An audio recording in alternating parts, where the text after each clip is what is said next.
Hello language learners, welcome to your YouTube channel dedicated to mastering English. In today's video, we'll dive into one of the trickiest groups of verb tenses, the perfect verb tense. Don't worry though, I'll break it down into simple, easy to understand explanations and examples. But before getting started, I would like you to hit the like, subscribe button and the bell icon so that I'll be able to continue with more videos such as this and you'll be able to follow all my new videos. So let's get started. Well, the perfect verb tenses can be broken down into 6 components. Let's look at what they are. The present perfect, the past perfect, the future perfect, present perfect continuous, past perfect continuous, future perfect continuous. And we are going to talk about the present perfect today. The present perfect is used to talk about actions or events completed in the past but has a connection or relevance to the present. Here, you played cricket in the past. You're quoting your experience in the past which has a relevance to the present. For example, if someone asks you, "Have you played cricket?" and you respond by saying, "Yes, I have played cricket." Here you are quoting your past experience to the person who asks you whether you know how to play cricket. So if someone asks you how to do something, and if you have the experience of doing something, you can say, "Yes, I have," and whatever the experience that you have gained in the past. Right, so here the time between the completed action and the present is referred to as unfinished time. In a present perfect sentence, the helping verbs have and has plays an important part. When the subject is I, you, we or they, the helping verb used in a sentence is have.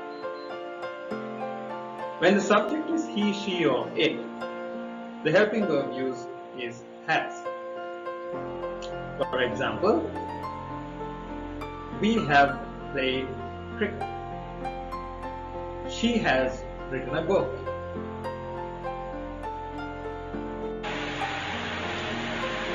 The helping verbs have and has connects the past completed action with the present. Now here, the first sentence which we have used here, I played tennis. It means that I finished playing tennis in the past.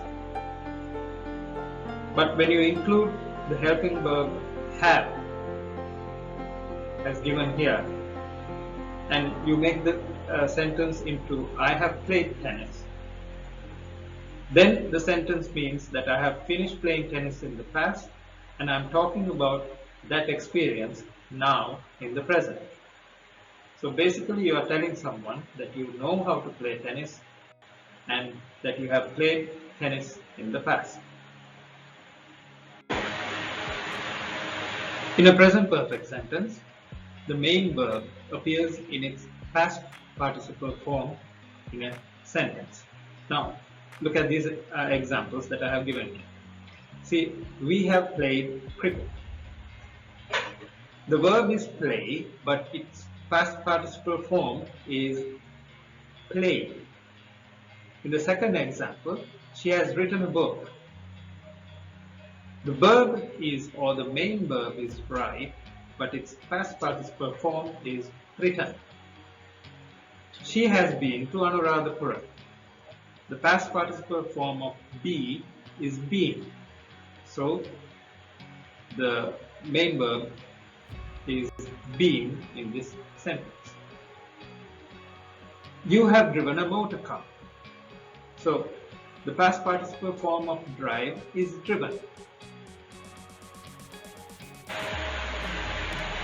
So the unfinished time in a present perfect sentence can be used to talk about your past experiences.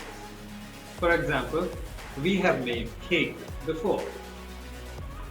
She has written many books. She has been to Anuradhapura. You have sung many songs.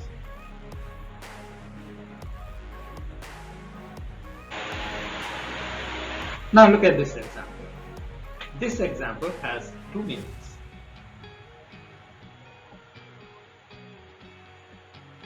It can be that you have the experience of living in or going to Singapore, or it can also mean that you are just returning from Singapore. Like if somebody asks you, where have you been? I have been to Singapore. Or where have you been? I've been to the shop. Let's look at some more examples. Quoting experience. I have won many awards. Here, this means you have the experience of winning awards, or that you have won many awards in the past, and you are quoting that experience. I have flown many times. This means that you have traveled by air many times.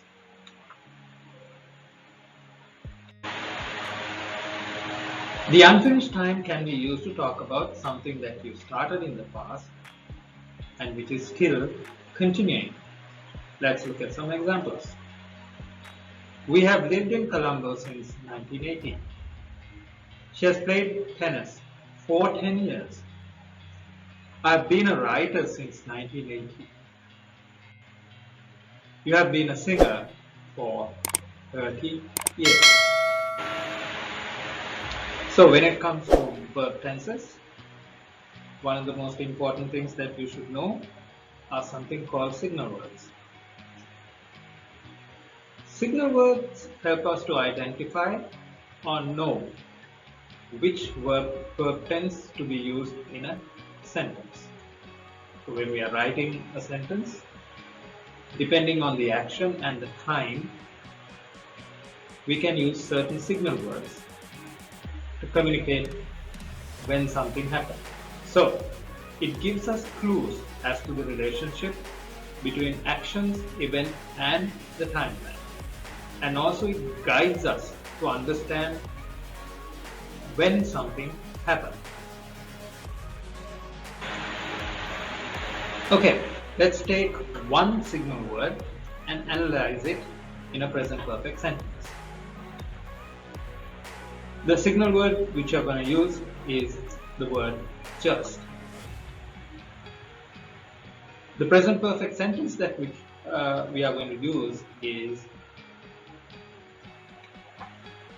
I have been to the library, which means that I have the experience of going to the library, or I have returned from the library. So let's look at this. We break the sentence into two. The first part being I have, then been to the library is the second part. In between these two, we insert the signal word just. I have just been to the library. So when you include the word just in the middle of the sentence, it means this particular activity or the action happened very recently.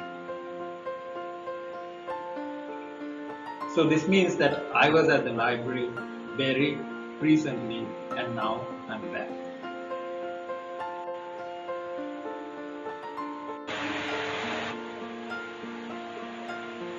So the signal words basically help us to identify the connection between the past action or events and the present moment.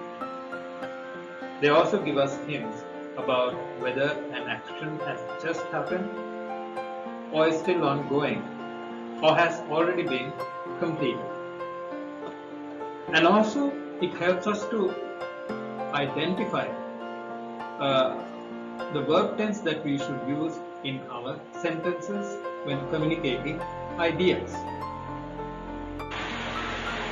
So let us look at some more signal words. Right, these are already, yet, just, never, ever, since, and for. Already is used to indicate that something has happened sooner than was expected. For example, I have already finished my homework, which means my homework is finished, or I have finished my homework before the expected time. They have already eaten dinner, so which means they have completed having their dinner, or they finished their dinner before the expected time, or earlier than their usual time, or earlier than expected time.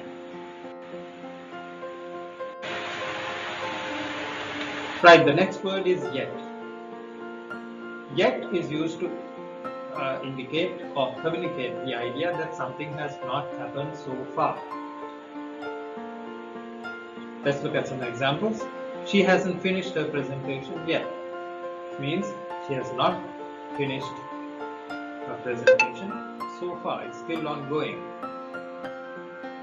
Have you seen that movie yet? So, which means the question is asked to see whether that person has seen the movie or not so far. Up until now, whether that person has seen that movie or not.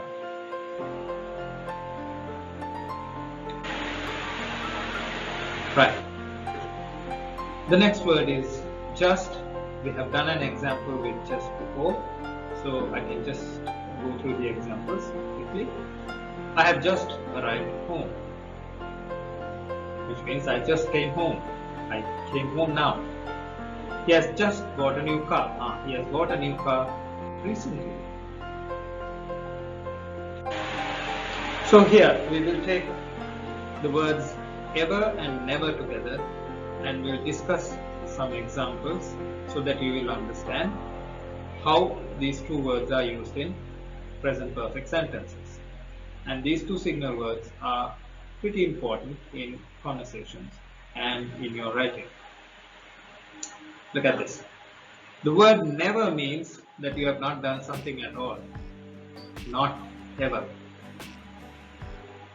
The word ever is used to actually question someone whether that person has experienced something up until now. Let's look at the first example with the word never. I have never been to Europe, which means I have not gone to Europe at all. I have no experience of going to Europe. I have never been there. Right. In the second example, have you ever tried skydiving? So, the question is asking the person whether that person has the experience, or that person has experienced skydiving up until now. Let us look at another two signal words, since and for. Since is basically used to identify when something started. So let's look at the first example. She has been studying English since 2010, which means she started studying English in 2010 and still she is studying English. It's an ongoing process, started in 2010 and it's still ongoing. The next word is for. It talks about how long something has been happening. That is, used to say something has been happening for a certain period of time. For example, they have lived in that house for 5 years. So for 5 years, they have been living in that house. It does not talk about when they started living in that house. It says how long they have been living in that house. So in conclusion, the present perfect is used to link past completed actions with the present. And it is also used to talk about past experiences. and it is also used to talk about an activity that commenced in the past which is still ongoing. Okay, let us remind ourselves about the format of a present perfect sentence. Subject have or has, past participle of the main verb, rest of the sentence. Examples: they have made cake for everyone. He has gone to the beach. I have played tennis. The next sentence has a signal word, just. I have just been to the library. The next sentence has the signal word already in it. He has already painted the wall. And the last one is a question. Since it's a question, the helping verb comes in front. So I'll be making some exercises for you on my next video. So there you will learn how to make present perfect questions. So until then, remember that when it's a question, the helping verb comes in front. Have you ever eaten raw fish? I hope you found this lesson useful. Please leave me your comments and suggestions below. So until next time, be safe, be healthy, goodbye.